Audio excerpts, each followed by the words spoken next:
I'm Jordan. And I'm Rosanna.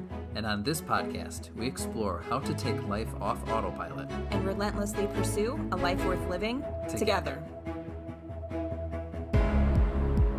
Hello, and welcome to Season 8, Episode 7 of the Relentless Pursuit podcast, Imposter Syndrome.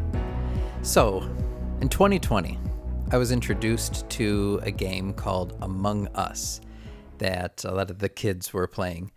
And it was a really interesting game that I was able to, I think I downloaded it on my phone. And maybe some of you have seen the Among Us characters, which are these kind of like goofy looking cartoonish characters with no faces and different colored jumpsuits. But it is a fascinating game where you have, I don't know, maybe like 10 players and they're on board a spaceship. But one of them is an imposter. Ha ha ha ha ha.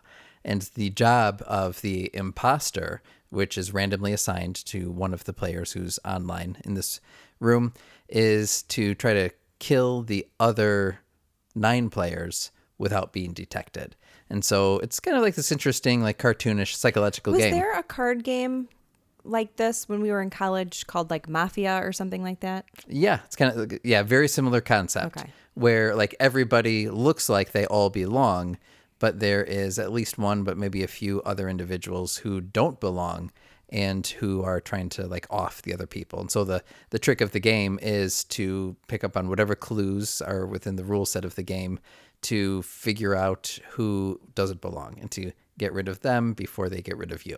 So is this the same game where like when our 12-year-old walks around and says, "Don't be sus"? Yes. If you ever hear the word sus. Suspicious?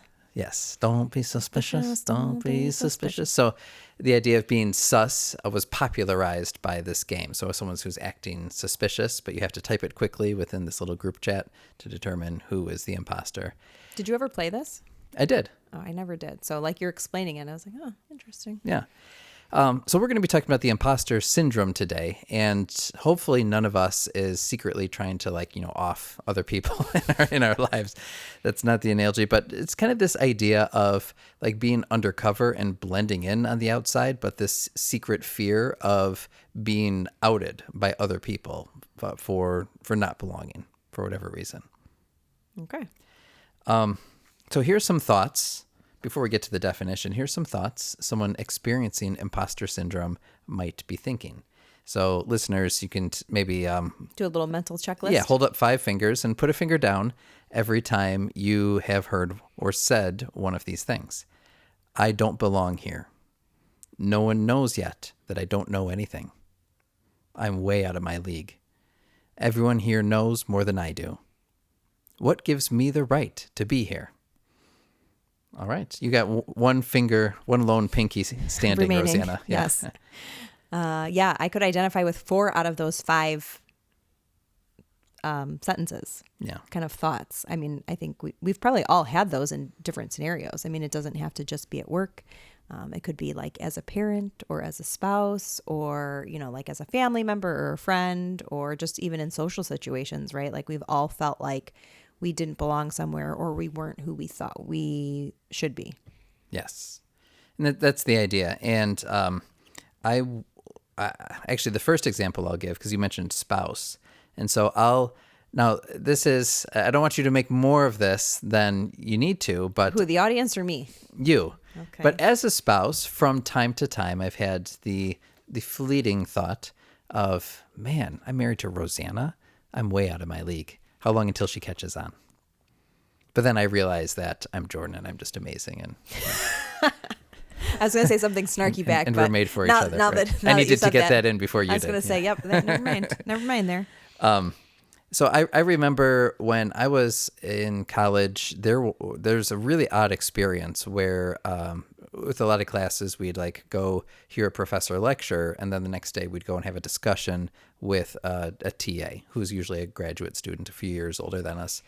And I remember one time I composed an essay and turned it in, and the TA was the one who grades it. But before giving our papers back, she was pretty much in tears, like telling us that, she was having a lot of questions, a lot of doubt about like, who was she to grade us?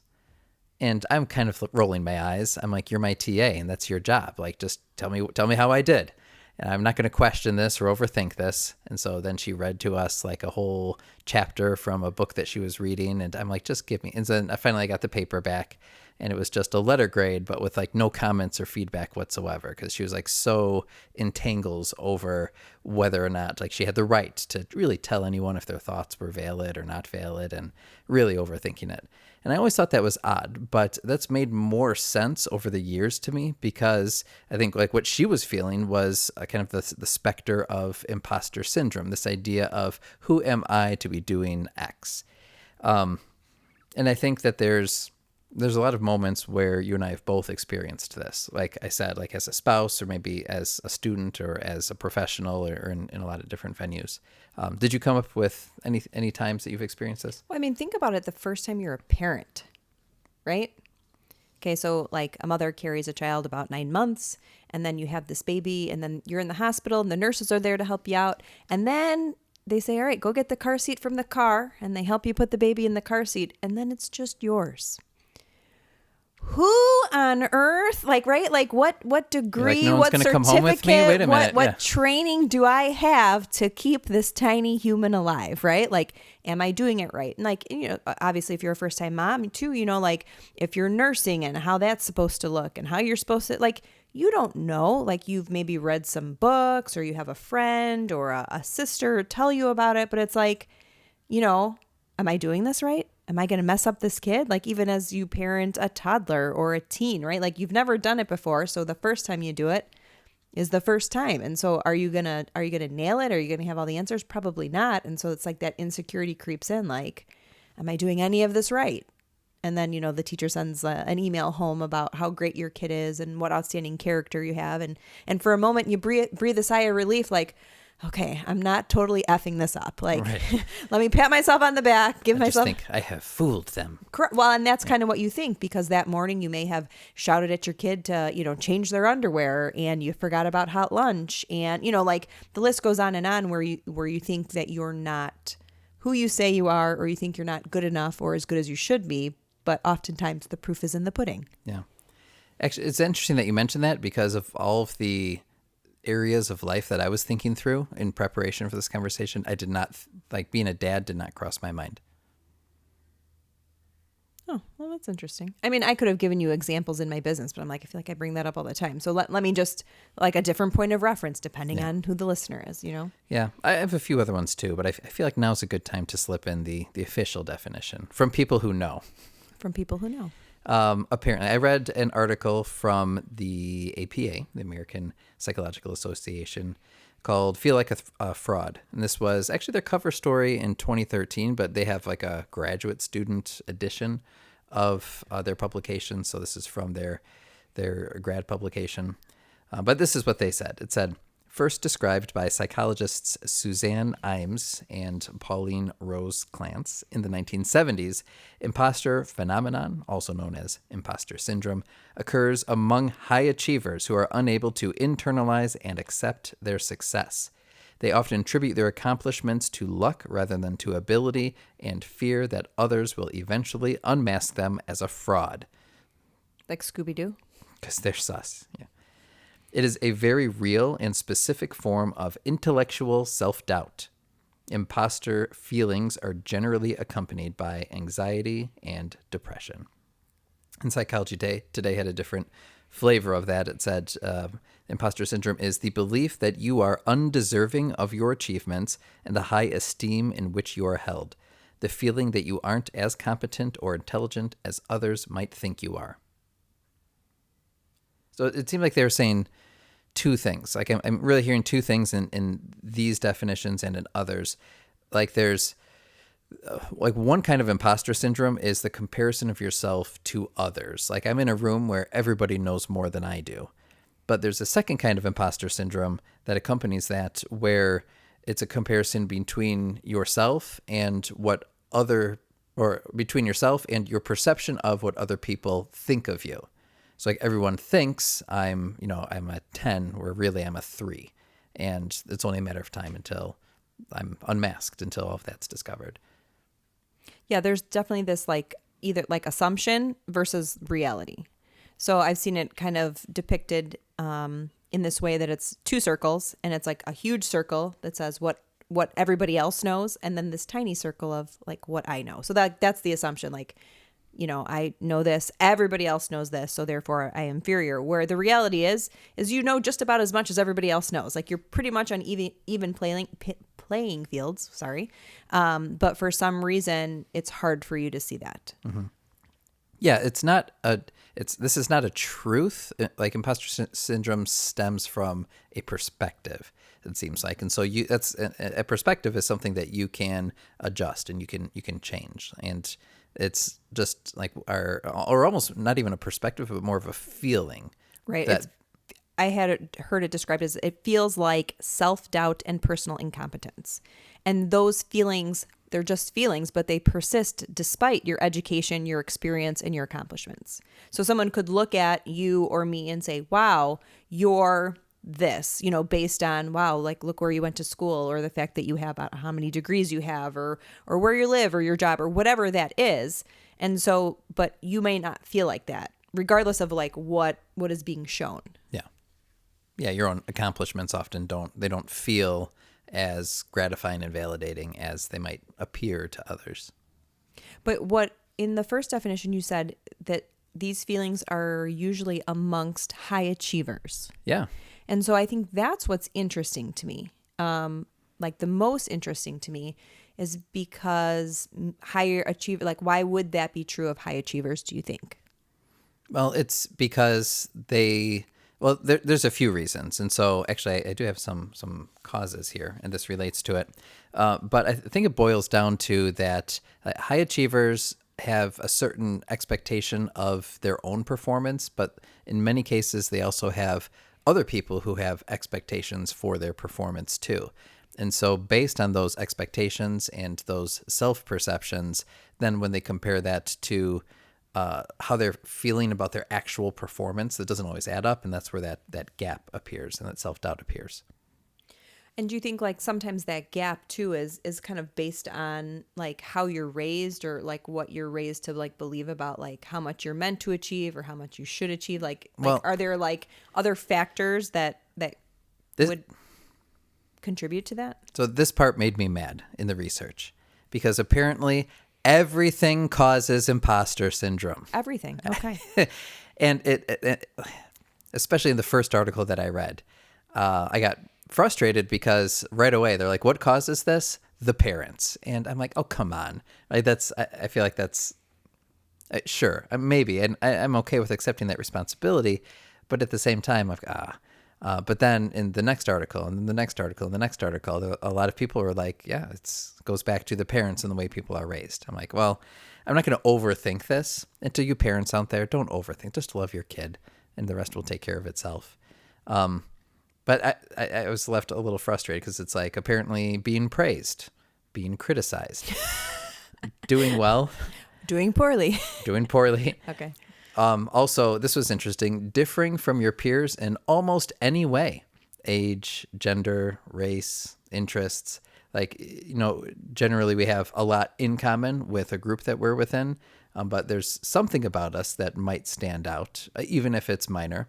And we tend to be very aware of that difference. And that's why, like, imposter syndrome, I can't cite this, but I did read it in at least one source that said it is a little bit higher in minorities, because they do, right, in many settings, feel like racially they stand out. It used to be conceived as like a woman's plight, but a lot of research says that men and women experience this at pretty similar percentages. What else causes it? Competitive environments, trying anything new. So that's why I'm like, like... Oh, yeah, you're right. It's anything and everything could obviously cause that. And also, I found this ridiculously enlightening, but there was a meta-study in 2019 a study that studied all the studies, and they said anywhere from 9 to 82% of people experience imposter syndrome. I'm like, that's a useless statistic too. Okay. So we'll put it out there that everyone is very likely to experience imposter syndrome to some degree at some point in their life. Well, and I think that what's interesting about that is it really, if you think about it, because you're comparing yourself, right? Right? Like, I don't want anyone to figure out that I'm not just like them. And so imposter syndrome is really related to, like, instead of fixing your eyes on what's forward or comparing yourself to the previous version of yourself to see, like, if you're improving or reaching, higher ground, right? You're constantly looking to the side, right? And so you're comparing yourself with the people that are next to you, right? Am I as smart as, right? Like, what do kids do when they get like test scores back or report cards, right? They compare. Or whose basketball team won by how many points? How many baskets did you make? Our daughter competed in a gymnastics tumbling, what do you call it? A meet today. And what's funny is, like, they're all on the same team, but they're all competing in the same category. So it's like, the first 5 out of the category were all girls from Juliet's team, but there's only one person in first. So it's like they're on the same team, yet they're not necessarily competing against each other. They're just ranking, so it's like this constant looking at the periphery of, like, how do I fit amongst the people I'm surrounding myself with? Yeah. And again, like, comparison doesn't have to be negative. But like imposter syndrome is almost like either the expectation, comparing your self-perception against the alleged perception of others or the alleged competency of others. So, like, it seems like 90% of it's in your imagination. Okay. But I don't think that means it's not serious. Well, because of, like, those 5 statements you made, right? I could relate to 4 of them. Yeah. I could probably relate to 4 of them on a pretty regular basis, where I think, like, what am I even doing? Or why do I think that, like, I deserve this? Or why do I think that I should continue with this? Like, right. It's self-doubt, and it becomes shackles on your ankles that prevent you, for various reasons, to continue to progress. I like that. Shackles on your ankles. Yeah. So here's some effects. Well, I'll talk a little bit more about different types of personalities, but you can imagine the effects, right? Like, what are some things that you do differently when experiencing imposter syndrome? I usually don't show up in the full expression of myself, I would say, right? Like, I kind of back down, or I'm quiet, or I'm timid. Like, I just don't take what I deserve, probably, right? I take a back seat. I wait for somebody else to tell me what to do. I don't take the lead. Mm-hmm. And those things are not taking the lead, I don't see as a negative. But I guess when you could, or you feel like you should. You could, yeah, or if you know right? better. So you doubt yourself, like, oh, I'll let them You're do it intimidated because by the they're situation. right. They're better than I am, or they know more, they have more experience. Yeah. Chances are they don't. They're just louder. Could be. More outgoing. There were a few that stood out to me, so I'm just going to read these. One is perfectionism, where, like, you obsess over, like, working, and then the outcome might be great, and everyone sees the outcome, but not the perhaps not so healthy work and attitude that went into the process. And then related to that is also procrastination, where it's like you don't want to get around to it because you don't feel like you're up to it. Okay. I can relate to both. Going. I'm just nodding. I'm like, oh God, I'm not okay. Pause for reaction. This is another one. This is one that I'll do for various reasons. This spoke to me the most. Not asking for help. Right? Because if you ask for help, then... You have to admit that you don't know as much as somebody else does. Yeah. So it's like, all right, if I don't ask for help, then I don't draw any attention, and everybody thinks that I still know what I'm doing. So how often do you not ask for help? Well, it depends. Like, as a more emotionally stable adult, I feel like I ask for help when I need to. Well, you're looking at me funny. I'm just like, are there times when I should be? That's what I'm trying to, like. If I'm at the grocery store and I can't find the paprika, then I'll text you. Yeah. That's the only thing that you can think of. Well, that's why I'm, like, asking, like, how often do you not ask for help when you should? Do you think that is that a common occurrence for you? Like, I'm just wondering, because you don't. I don't really recall very many times for you to ask for help ever, unless you needed, like, the walls painted and you called my dad. Like, you know what I mean? Like, that's why I'm like, I don't. Never mind. Yeah, I mean, feel free to. Is there anything particular in your mind? No, there's nothing, but that's why I'm like, you don't really ask for help. So like, Well, it depends. do you often feel insecure but don't ask for help because you don't want people to know that you need help? That's because you said like, I identify with this one. So that's, Well, especially I was thinking more like from my youth, like in my high school and college years, especially when we're all maybe a little bit more guarded, or at least I felt that way. So I wouldn't ask for help in school because I'm like, I need to show that I know how to do this. That's what smart kids do, right? Smart kids don't need help. Now I'm like, oops, it was the opposite. Smart kids actually ask all kinds of questions. gotcha. So now I'm able to like reason my way through that. So that might be a default in some circumstances, but I don't feel like it holds me back as much anymore. What else is on the list though? Imposter syndrome takes away the feeling of reward and replaces it with worry, right? Instead of being like, I'm proud of your achievements and ready for more, you just worry that you're not worthy of the achievements you have or of any upcoming ones. It stifles growth. So you think like if you're feeling imposter syndrome, you might be reluctant to engage in the next task that would further spur your growth because someone else is perhaps more deserving or more likely. And who are you anyway to be pursuing more when you don't fit in as is? Right. So you just kind of stay stagnant because you don't think you deserve to move forward. Yeah. And then last but not least is good old confirmation bias. Any minor error that you make in that domain will reinforce your own negative perception. You know, that's a good one because I think we've talked about that before in other episodes, like that notion of like you mess up and like not looking at it as a learning opportunity.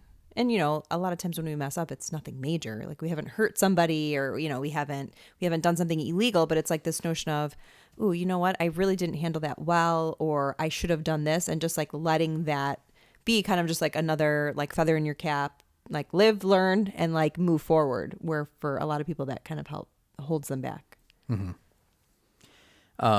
I read an article from Healthline that identified five different personalities. So like most of us who experience imposter syndrome, so most of us would... Anywhere from 9 to 82% of people. Yeah. You might identify with one or more of these personalities. So I read these. I think I know which one you are and which one I am. Okay. But I'm going to ask for your response here. This is from, so I read this on Healthline, but then I read in Time Magazine that there was an author named Valerie Young who also came up with this. So I'm not sure who came up with it first, but anyway. Number 1, the perfectionist. You do everything perfectly, putting in the time and attention to get it right. Highly focused on production. Okay. Imposter number 2, the expert. You want to learn everything there is to know. A focus on knowledge. Number 3, the natural genius. Learning and achievement have been relatively effortless for you until now. Bum, bum, bum. Number 4, the individualist. You don't need others. You do it on your own or not at all. And number 5, the superhero. You work to thrive in every domain of your life. Okay, so you're number 2. Right? The expert. The expert to gain as much knowledge as you can, right? And is that what you pegged yourself as, number 2? Yes, but I have a story about a different one that I'll share in a moment. One are you? You're a 2-wing. What's your wing over there? Yeah. Which one are you? I don't need anybody at all, right? Is that your wing? Do it myself, or I don't Which one are you? 1 wing 5. What does that mean, 1 wing 5? Well, probably perfectionist. Perfectionist and superhero, you're saying? Yeah. Oh, wrong. You are number 4. Wait, what do you mean wrong? I'm taking the list out of your hand and I'm rereading it. Number 4, the individualist. You don't need others. You do it on your own or not at all. Right? Hasn't it been your mantra? Sandy does by self. No, that's not my mantra, but thank you. I don't know. I think that's wrong. That's your perception of me. That's not how I see myself. Oh, well. All right. So go ahead. Talk about yourself then. You're the perfectionist and the superhero. You work to thrive in every domain of your life. I would say that I probably do. I'm thinking of last weekend. I worked a wedding on Saturday until like I got home at like 2 a.m. because it was just kind of an odd kind of wedding day. And then on Sunday, I didn't really relax because I needed to prep for the week. And then Monday was Halloween. So I was at the preschool Halloween party. I was the 5th grade room mom. We took the kids trick or treat. Like, I'm just going to do it all. I will like grow the business. I will work in my business. I will work on my business. I will be there for the kids. I will plan the party. So you're the superhero. So you, and the problem with that is like it's almost like overpromise and setting yourself up to underdeliver. Except I never do. Not that you because do I'm underdeliver. Also right. the perfectionist. Like I'm going to do everything perfectly, putting in the time. Like I obsess over my work. Like all of my weddings, like, right? Like I obsess over the details of other people's weddings, and I obsess over them so that it happened. Like people in the reviews will say, our day happened effortlessly. It's because I've nitpicked and obsessed and been anxious about it for like the last, like 10 days. Right. And so I just feel like that's more of the way that I roll. And then I swoop in as the superhero because I'm going to thrive. Like that's why I obsess, so that I can thrive. There you go. All right. So I can't believe number 4. For those of us with flaws, we'll continue. Stop it. Those are flaws because I don't relax. Well, true. But I guess like related to imposter syndrome, then the perfectionist is so concerned with being outed as someone who is not capable that they like overcompensate. Yes. Yeah. All right. So I was thinking about this question for you. Is having some self-doubt a good thing? Having some self-doubt a good thing? Well, I was thinking about this in terms of like being humble, right? Humble. Like from Charlotte's Web, you're going to say, just like the rat says it. Templeton. Like when you think too highly of yourself or you think you're the best and you expect to like always be in first place or always have the biggest or the best or be the smartest, I think that's a dangerous place to be because you feel like, almost like you're owed every win or every victory. And sometimes you don't necessarily work for it. You kind of just expect it. And so like being humble is like being okay with not being the best, realizing that there are people who know more than you, realizing that like you need to put in the time and the effort and you need to grow. Go back. What was your question again? So is having any degree of self-doubt ever a good thing? I don't want to say it is a good thing, but sometimes I think it's good to kind of like question yourself in terms of like kind of knowing where you stand, like, all right, I didn't really prepare for this. I'm not sure how it's going to go. And knowing like, you know what, I didn't prepare for this, like having that doubt, like this might not be like the best effort or like, having that real sense of like, of who you are and where you stand and what you actually deserve. So, I mean, I think it's needed. Yeah. I don't know that you need to ultimately doubt yourself. I also think sometimes it's good in terms of having people who are in your corner and like know you and can kind of build you up when you don't see it for yourself. Yeah. There's that quote. It's like surround yourself with the dreamers, the doers, the thinkers, the people who believe in you even when you don't believe in yourself. So I think, we're all going to experience self-doubt. But we need people to remind us like the reasons why we don't need to doubt ourselves too. Yeah.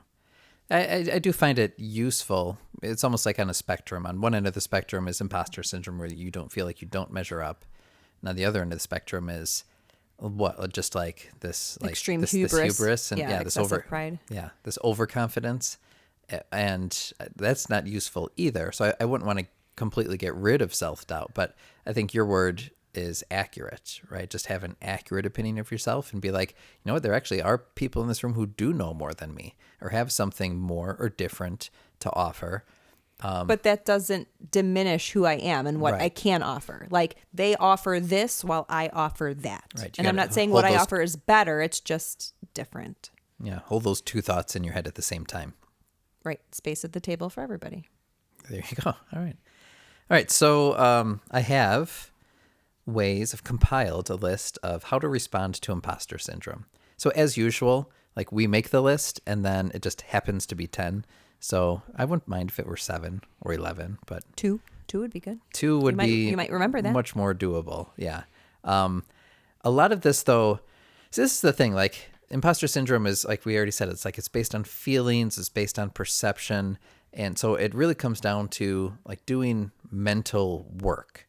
And everything that we're about to say it's like super easy to say and then super hard to do. It's just very intangible. I did read one article where like one of their pieces of advice was to have more confidence in yourself. I'm like, well, yeah, I mean, I could see that coming, but how? You can't just be like, oh, okay, I now do. Bing. Yeah. You have more confidence. All right. So this tries to break that down a little bit better, and maybe just some different ways to think about the position you're in, or to think about the like just how to have more confidence, how to compensate for imposter syndrome. By the way, did you know I experienced this a lot?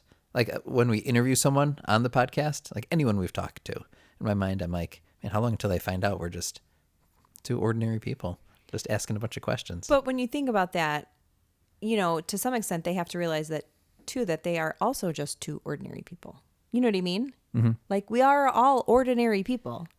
They just, right? We just happen to have a podcast. They just happen to be an expert in X, Y, and Z.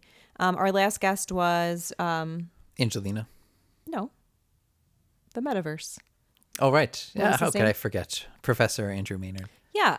The nicest guy. Yeah. Like, I know you were like, before the interview, it was kind of funny because it was like, you felt like he was going to call me out on being an imposter about like the metaverse and like what I knew and what I didn't know as you were like reading like his book and some other book and whatever. And I'm like, no, I'm just going to talk about like how this makes me feel and like projections or whatever. And like, you made me feel like I was not like smart enough to talk to him, like the way that you talked to me before the interview. And then we talked to him, he's like the most genuine, like down to earth, like professor of this, that, and the other thing, smartest guy ever. But like generally just wanted to talk to us. And it was like, yeah, you don't have to show up as anybody other than yourself. Yeah. Like, yeah, we do interview some really cool people, but that doesn't mean we're also not really cool, just different, really cool. Yeah.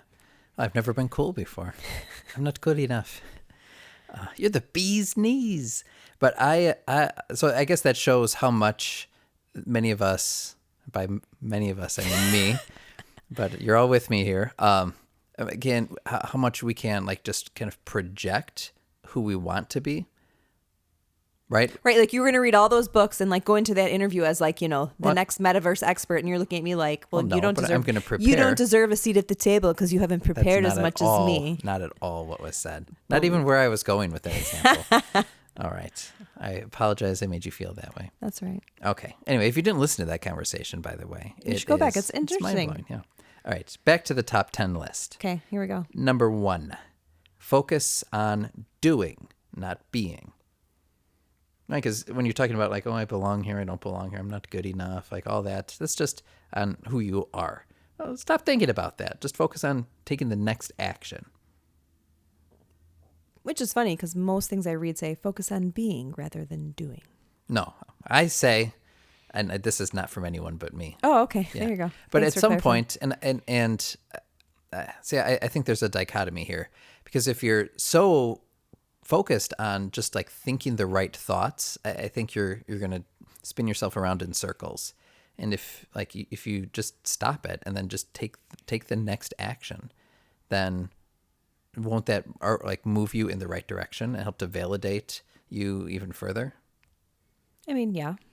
Right? Like if you didn't start your business until you felt like the right way about it, right? At some point you just have to take action and then you grow along with it. Well, right. I became a wedding planner by doing it. Yeah. Not because because I felt like being it or because I have a certificate or a piece of paper or whatever, right? Like I started doing the thing and then I became the thing. Yeah. So I guess that's a good way to think about it. Yeah. And I think when people say like focus on being rather than doing, that's like a counter to our busyness and our distraction. But I think when we want to succeed in a given area and overcome these thoughts of feeling like an imposter, then that's got to be grounded in action. Otherwise, we are just kind of faking it if actually even attempt to do. All right. Number 2. Those are my 2 cents. Number 2, remember that a lot of people feel the same way. We're all in this together. Right? It's like, well, wait a minute. I might feel this way, but if just about everyone else also feels the same way, then maybe we're not so different. Maybe we're all imposters. I was going to say, we're all imposters, so then it doesn't even matter. Yeah. That would be a weird game to play where you're like, okay, like some of us are imposters. We have to out them. It turns out everybody was the imposter. Moving on. Twist. Number 3, you knew this was coming in this conversation. Fake it until you make it. True story. I can agree. Right? It's like, all right, that's just being honest with yourself too. Like if you can tell yourself you're faking it, then at least it's out there in the open. Like, yeah, you know what? I really don't know what I'm doing. I know I'm trying 10% of what I'm doing, but I'm just going to keep trying. I'm going to focus on the doing. And then at some point, I'm not going to feel like I don't belong anymore. Or at some point, instead of only knowing 10%, I'm going to know 20%. Well, that's me. What is that statement? It's like, even C's get degrees, right? If you are studying to be a doctor, right? There's a bunch of doctors in the room, correct? They're all doctors. Some of them were straight A doctors. Some of them were C doctors, but they all think that I've seen a doctor who got a C. I can name a couple I did too. But you know what I mean? Like the end result is the same. It's maybe the quality that is different. But you know, like that doesn't make you a doctor, right? Doesn't make you a teacher or a parent or a lawyer. Like so. Yeah. Next, it goes along with this. Just expect mistakes, especially if you're a perfectionist. Like, hey, it's true. You know what? You don't know what you're doing, but you're learning, and you're going to have some hiccups along the way. So embrace them. Don't hide them, or don't think that it changes who you are. Right. It undoes the work that you've done. Yeah. That was number 4. Number 5, you mentioned this already. Talk to mentors. I mentioned that? Yeah, you said surround yourself with people who can give you an accurate rendering of who you are. Or perhaps if it's in the same field, like maybe someone who is more experienced than you, who likely had similar feelings when they were at your age or level of experience. You know what? I think that makes a huge difference. Talking to people who get those feelings, like in a specific industry or in a specific, you know, whether it's like in marriage, like there are couples that have like mentor couples, you know, anything like that, where it's like, okay, we've been here before. That's totally natural, or everybody experiences that. You don't know everybody experiences it because not everybody talks about it, but you feel like less of an imposter knowing that it's a shared experience or a shared feeling. Yeah. Someone would be like, yeah, I went through that. That's normal.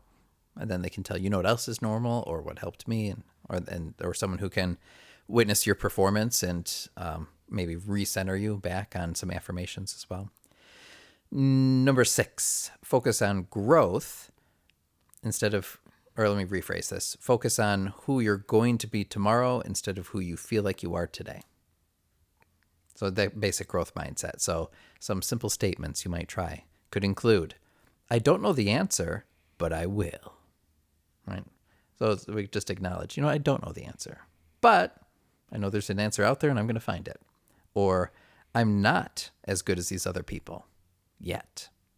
I just want to back up to that first one because I was processing a little bit. You know, I think so oftentimes we feel like we have to have the answer.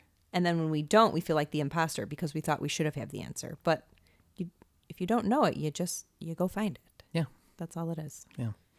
And it's easy for me to say, yeah, but I'm the one who's most guilty of hiding the fact that I don't know the answer. So that's an easy thing I can tell myself. Like, you know what? I can just be more confident, live in that space of, I'm okay with not knowing, because once I acknowledge that, then that gives me permission to go discover. Number 7, affirm yourself and what you do well. I mean, there's got to be something that got you into that position in the first place, especially if you're a high achiever. Well, I know you've started doing like now a morning kind of gratitude focus journal thing.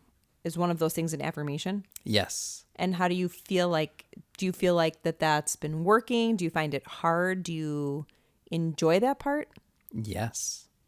I don't want to give too much away because this is going to be our Thanksgiving conversation. We'll focus on more of this. Okay.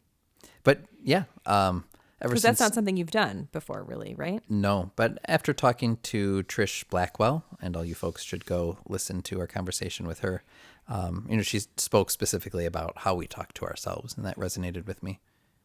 So now, a year later, or whatever, I'm actually applying what she recommended for us. Well, I mean, I've been doing it for a year That did not inspire you, but I'm glad Trish did. Well, you did. You modeled it for me in action. You know. Yeah. Okay, awkward. Number 9. I don't know what number that was. So I've got. Oh, this is 8. Another affirmation: affirm yourself for getting into an uncomfortable situation in the first place. Right? It's like, hey, I'm proud of you for trying something new. Yeah, like I'm proud of you for getting out of your comfort zone. Yes, that's exactly what it is. And the thing I like, sometimes we're comparing ourselves to the people who are already there. And maybe this isn't healthy. Maybe it is. But I compare myself to the people who aren't there. It's like, hey, like... You're really talking yourself up, huh? Well, right. It's like, hey, there's this difficult situation.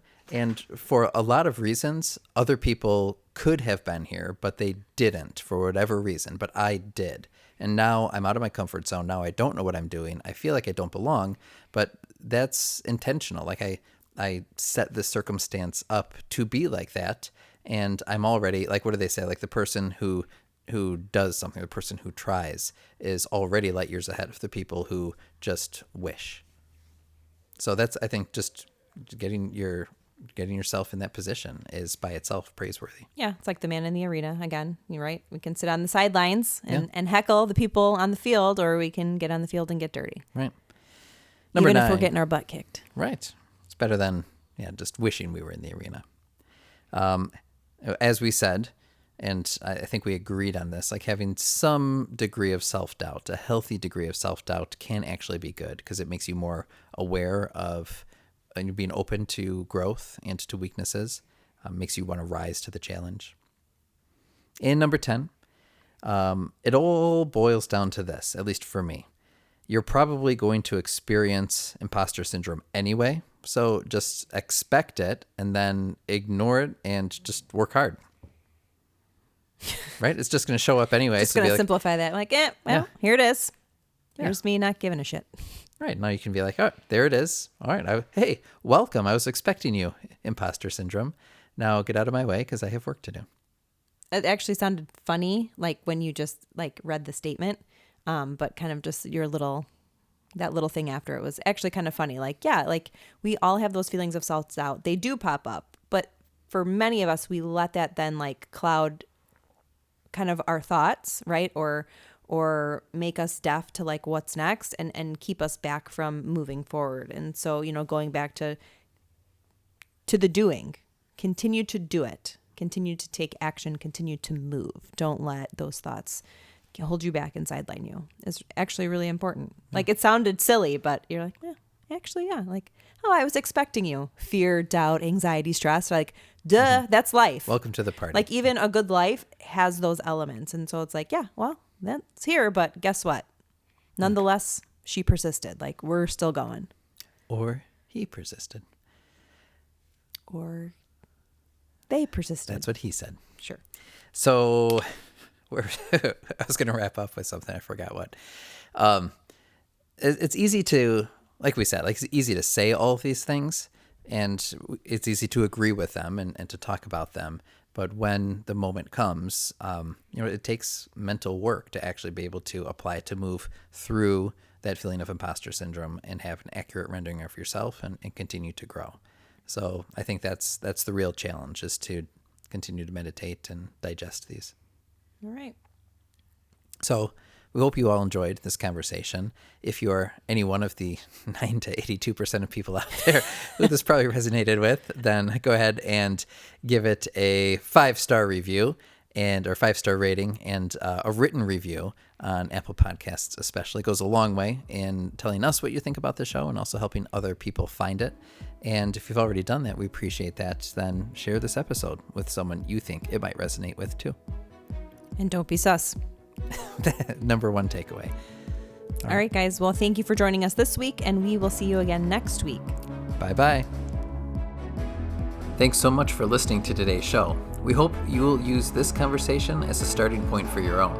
We hope you're encouraged to think and act more intentionally. If you want to learn more, you can visit our website, therelentlesspursuitpodcast.com, where you can find notes on today's show, plus additional blog posts, and you can subscribe to our free members list. Please subscribe, leave a review, and share with your friends. Facebook and Instagram are two great places to connect with us for daily doses of our quotable quotes, behind the scenes, and real-time photos, videos, and challenges. Until next time, let us know how you are taking life off autopilot And relentlessly pursuing what matters.